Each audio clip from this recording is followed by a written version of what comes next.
Hi there. In this video we will be taking a look at some power supplies and the car bulb. Nah, just joking. We will be taking a look at this from PeakTech. So thanks PeakTech for sending this power supply in. Rest of the stuff only for context.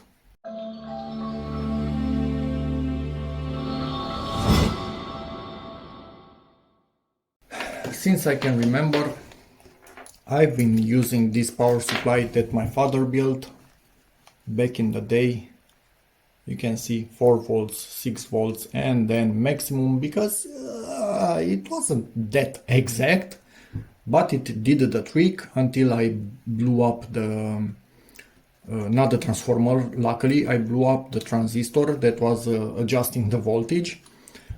So I upgraded the transistor to something else that gave me a bit more current, still not too much because that would fry the transformer.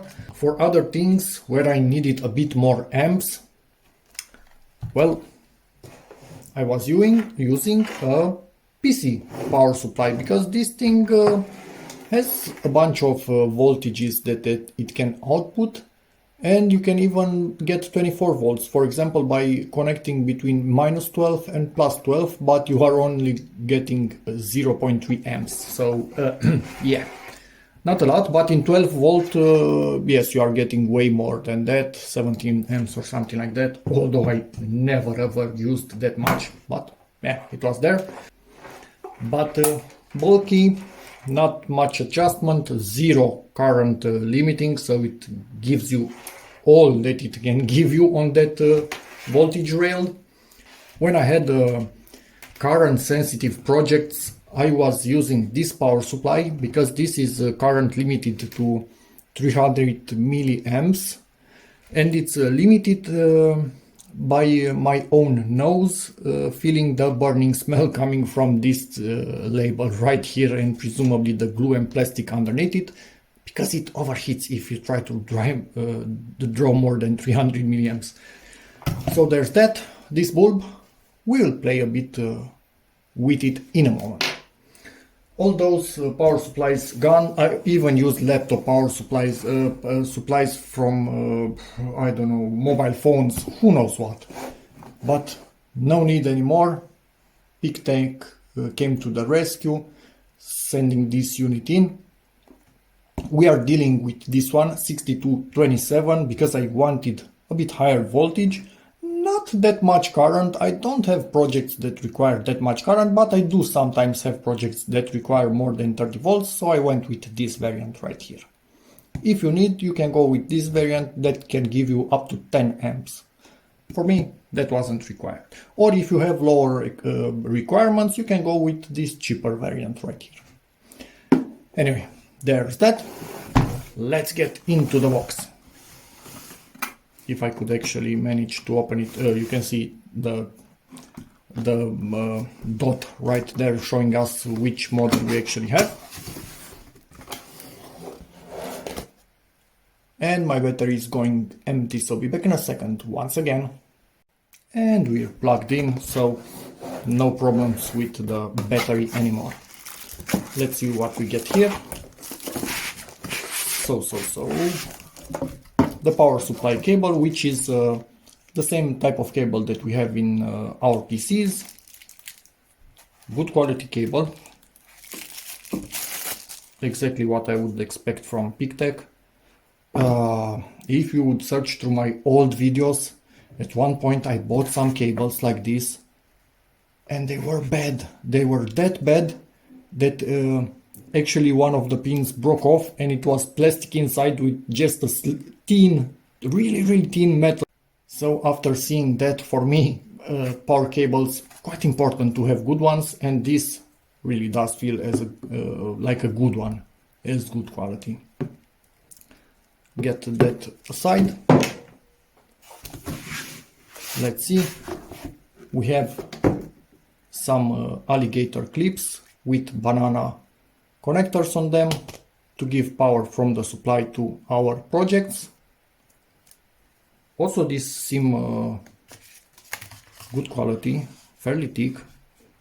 I wonder if we can see how much copper is in here. Can we actually see? Oh, and it's soldered exactly the way I like it. Good, PeakTech. And you can see there, so there is quite a good amount of copper. You can see it through the solder. If it were just a little bit, you would barely see anything. No, there's a good amount of copper, and it's also crimped in here on the protection. So, yep. I really like the attention to details that they give to things like that, because I've seen so many of these just crimped in place, and no. Soldering is the way to go for something like this, in my opinion. And I will be back in a moment after I manage to put this back in. If you ever find yourself in this kind of issue, just crimp onto something, or clip onto something, whatever you want to call it, and then be done with it. Protection is back in place. So these things I like and I approve of. We also have a manual and the calibration paper. This is the info, and yeah, I think that's, I was expecting something on the back, but no, I think, yeah. So this tells us that it's calibrated at the factory and meets all the specifications listed in our documentation, in PeakTech documentation. Good. Manual. Like real men, we will be reading this only when we damage something, because we always know what to do until it goes wrong, horribly wrong most times. Power supply itself, I really like this, so it's not the stupid kind of protection that you break away and make a mess in your house with kids around. You do not want that. This good foam, like this. And the other thing, the one that has little beads, it's really hard to recycle. I had no idea about that, but in my country it's actually considered not toxic waste, but really bad. So nobody recycles it, and you need to dispose it in a proper way, which mostly nobody does. So that sucks. Much prefer this type of foam.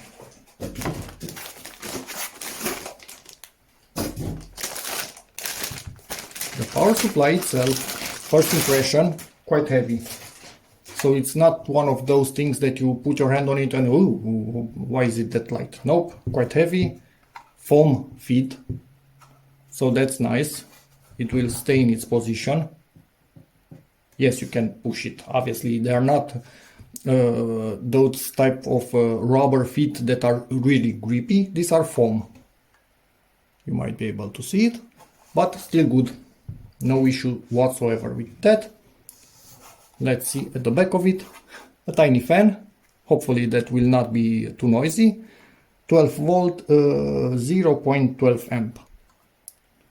We have the option to go to 110 volts or 230. We are on 230 volts for the moment, which is exactly what we need. We have a fuse, presumably in here. I'm not going to check that, but for sure that's a place for a fuse. Let's plug it in. Date of manufacture. Info about it if you need it. Camera focus, please. So you have the info for the fuse, 3 amps. Let's power this thing on and see what we get.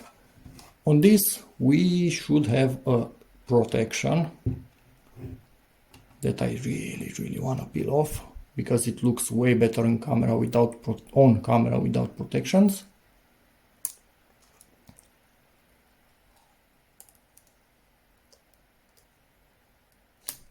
Yay! That was satisfying. And what I really like, 5 volt USB outputs, 1 amp.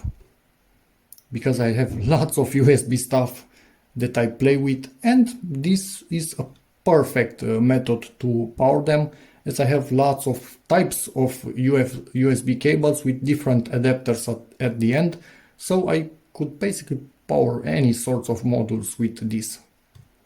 That's good. But then we have here control for voltage, current, and presumably to turn the output on or off, and this is the adjustment, and if we push on it, because it also pushes in, it's fine adjustment, I think. Or is it fine at first, and if we push it, it's coarse? We will see about that. Anyway, ground, positive, negative, and off we go. Let's power it on and play with it. Really nice color display. I like this. USB, if you want to turn it on or off, you press on both these buttons, voltage and current, at the same time. I didn't press at the same time. Now it's USB, and then you press output. Now it's on. This is the voltage with no load on it, 5.2 volts. No consumption on it, obviously, but we are going to turn off the USB for the moment. Or actually, I could bring something to charge. Be back in a second. This is Inception level stuff. We are charging the phone that I'm filming with. So we are at 507 volts and 700 milliamps or 0.7 amps, whatever you want to read that. And obviously we can shut it off or back on. My phone surely will like that we are playing with it like that. As you can see, the current is rising as my phone decides and sees what it can pull. So in theory the maximum is 1 amp, but my phone, when it gets to a certain charge level, and if you connect it and disconnect it and then reconnect it to a charger, will slow down the charge to protect the battery. So yeah. Anyway, that's about it. USB, really handy. I'm glad we have it. Let's plug this back into the adapter in the wall. Next thing, let's see. Make sure this is disconnected. So when we are not with USB selected, and selected means it's flickering like that, we are in normal mode, not on USB. This turns on or off the output in here. So make sure it's off when you plug these things in.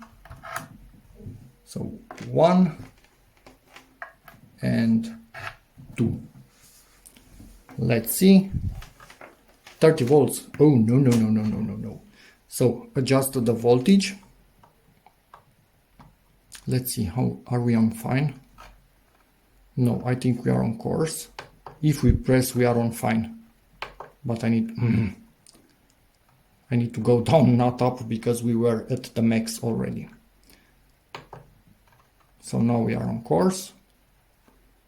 Let's go to 12 volt, 5 amp. Yeah, we are not limiting the current. Let's see. And we are at maximum. For the car bulb, we don't need to limit the current in any way. We can give it full beans. We connect to it on these leads that I have soldered on. Make sure still it's not powered on, because if you make a short with it powered on, you will have fun. Be ready for a bit of brightness in here. Voila. And now we see how much this draws. 1.7 amps. This is a 21 watt light bulb.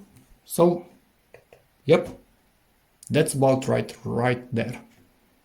And we are off. And we can do something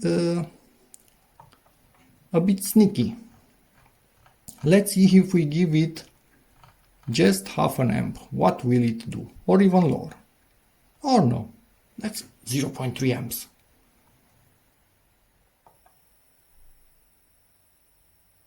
Okay. so it cannot run it. I need to play around with this and see. Let's go back. If I give it 1.5. So at that low amperage, the voltage was dropping. Okay, yeah, I need to play around with stuff like this. I never had an adjustable power supply like this, so it's a bit over my head in some aspects. Let's not limit the current. Let's go to 3 amps to say like that and lower the voltage. Did I do it right? 6 volts. And we are half brightness on this bulb and we are drawing 1.2 amps. That's nice. And CC, what was CC? Is it some kind of, because you saw for a moment it was a warning, a red warning in there. Let's look at the manual. We did something wrong. Now let's read the manual and see what we did wrong. Be back in a second. As I always do, I'm going to give you a chance to read the instructions by you pausing at any moment. And then I'm going to tell you just a tiny bit of what I learned from the instructions. Because, weirdly enough, the guys that built this thing actually know how to use it and can tell us more about it than I can figure out myself in 5 minutes. Wouldn't you be surprised by that? So it has over voltage protection, but we were not tripping any protections at the moment I saw CC being displayed. What we were doing, we were entering constant current mode. So normally we are in constant voltage. If we set a current, let's say we get back and set below what this light bulb needs to operate. We set 0.8. We saw it needs more. I can set the voltage to 12 volts. Okay, no issues whatsoever. I think we don't have a short, so I can turn it on like this. We are in constant current, so it gives it 0.8 amps and about 2 volts. So it limits the current that this can draw. This tries to draw more than that. But the supply says, no, no, no, we are limited at that. Now let's stop this. Or could we actually play around with this while the output is on?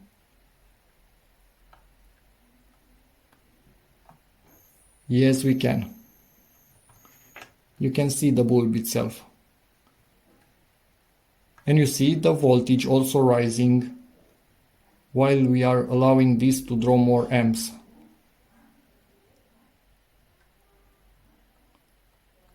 And it's at the maximum that we have preset. So that was the maximum that it was preset by us from the start. Now we are back in constant voltage. This is nice to play around with it. Really, really nice. What else? If we want to lock any settings, let's say these settings, we can just push voltage and output as the I said at the same time, or I was trying to say. This is not easy, is it? For 3 seconds we need. So we are locked. To unlock, same buttons, 3 seconds. Yeah. So I showed you fine and coarse by pushing or not pushing this button right here. Constant current, constant voltage, maximum we can draw 150 watts from it. So if we are at 60 volts, let's say we go to full 60 volts, come on, do not touch the leads at 60 volts, it's not going to be fun. Maximum that it will allow us, it's 2.5 amps, which is exactly 150 watts. If we go to, I don't know, 50 volts, it's allowing us to go more, again 150 watts. So the lower the voltage, the closer we will be to the maximum of 6 amps. Let's see at what voltage. I think at 25 we should have 6 amps. Yes. If we go to 26, you can see it's automatically dropping. Yeah, let's see how accurate this thing is, although for what I am going to do with it, it's 100% more than accurate enough. But let's just see something. We don't have power on anything. Oh, bumped into it. Let's also shut it off and bring out another PeakTech to see the voltage. At the same time, we are actually powering this bulb. And to have it easier to see, another PeakTech product, camera focus please, this huge set of connection leads.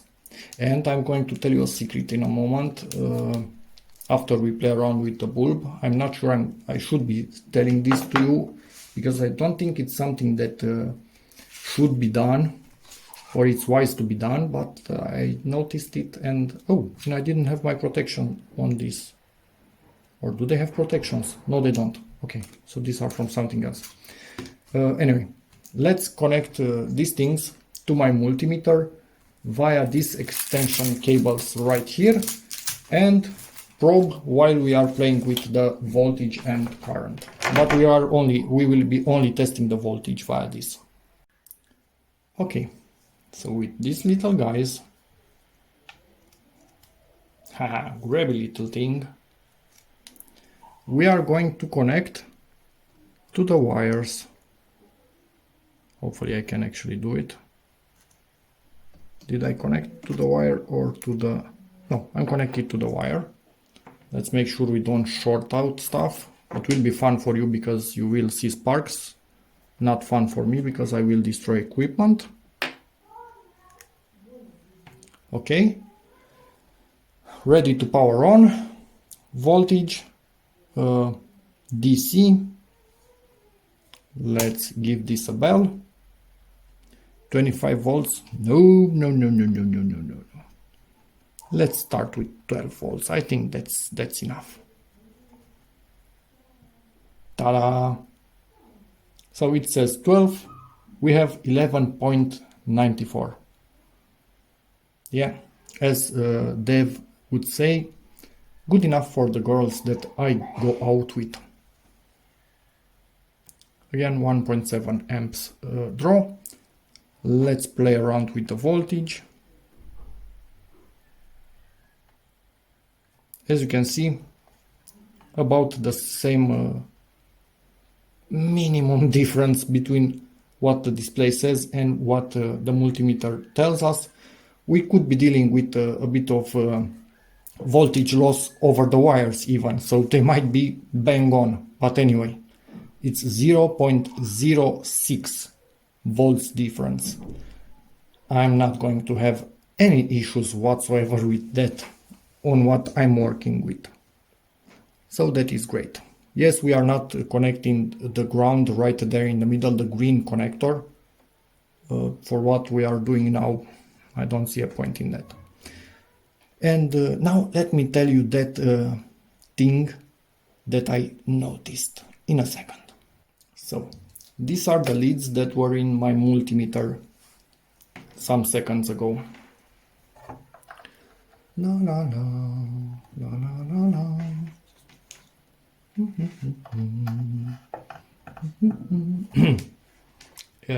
Yeah, I think we can actually plug them in here.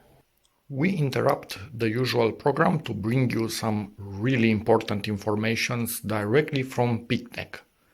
We have confirmation that the leads in this set, well, obviously not the temperature sensors, because how could you, can be used with this power supply, but with the little mention that this particular model with this long attachment only can handle up to 5 amps, as we already have the text on them.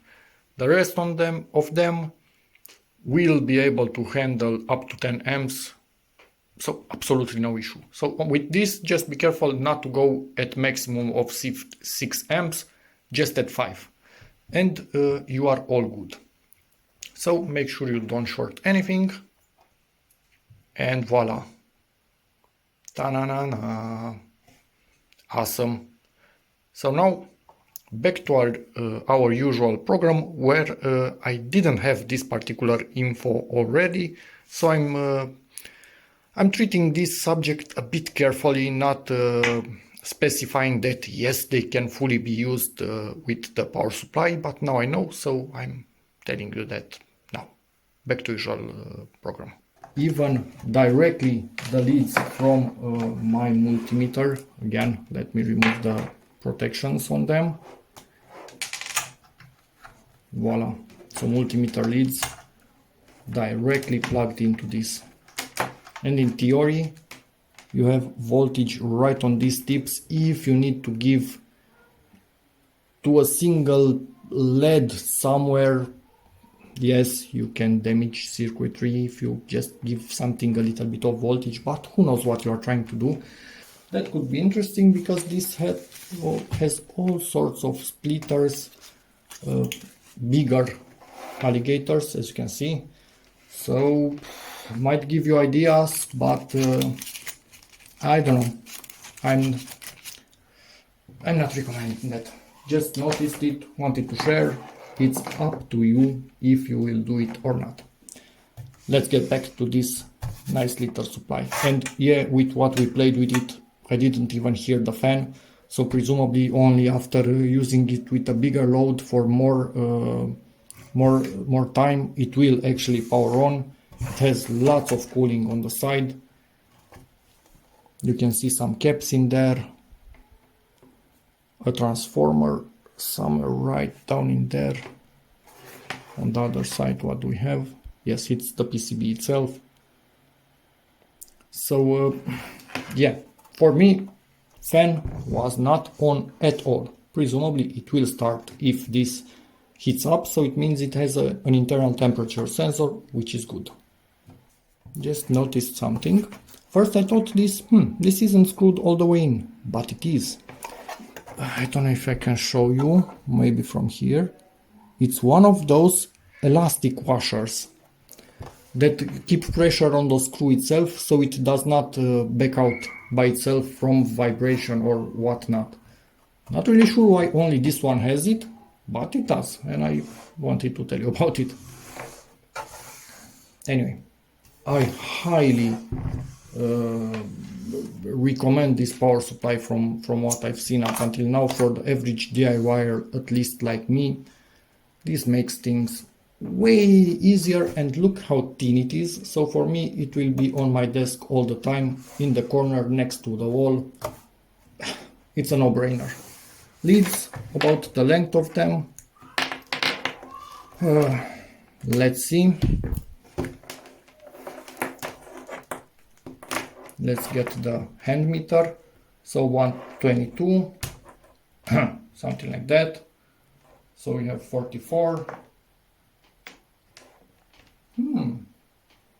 So about 90 centimeters, maybe 1 meter in total, something like that. Good enough. It's a good length for leads. Really good length. At least on my workbench, this is about the max that I might need. But obviously you can buy others, or you can build your own set. But this one, again, soldered, for me, that's perfect. If it weren't soldered, I would solder it myself. But no need. And that's about it for this video. Like this little guy.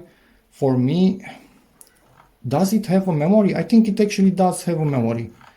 I'm going to be setting it at something quite low, because I don't want to blow stuff up when I power it on. If by mistake I press the output and give voltage and current to any device that is connected. So with setting like this, I think I'm quite safe.